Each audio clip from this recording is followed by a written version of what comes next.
എന്റെ ജോലി എന്താണെന്ന് മാത്രം പറഞ്ഞാൽ മതി. അതെത്ര വിഷം പിടിച്ചതാണെങ്കിലും ഒറ്റയ്ക്ക് ചെയ്യാനുള്ള തന്റെ ഇടം എനിക്കുണ്ട്. ഇന്ന് രാത്രി കായൽക്കരയിലുള്ള മുളമ്പാലത്തിനടുത്ത് ഒരു ബോട്ട് വന്ന് നിൽക്കും. ഇതിന്റെ പകുതി ബോട്ടിൽ വന്നിറങ്ങിയ ആളുടെ കൈവശം കാണും. രണ്ടും ചേർത്ത് നോക്കിയ ശേഷം അയാൾ നിന്റെ കയ്യിൽ ഒരു പെട്ടി തരും. ആ പെട്ടി നീ ഇവിടെ എത്തിക്കണം. വണ്ടർഫുൾ. വിജയൻ അറിയാമോ ഇന്ന് നാം നേടിയ രത്നത്തിന് എന്ത് വില വരുമെന്ന്? 50 ലക്ഷത്തിൽ പരം രൂപ.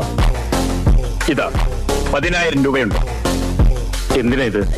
1 മാസത്തെ ശമ്പളം മുൻകൂട്ടി. 50 ലക്ഷം നേടിത്തന്നിട്ട് 10,000 രൂപയോ? കൊള്ളാം.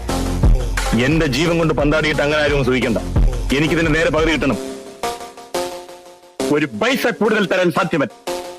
ജീവൻ വേണമെങ്കിൽ എന്റെ ജീവന് 10,000 രൂപ വിലയുള്ളെങ്കിൽ എനിക്കത് വേണം.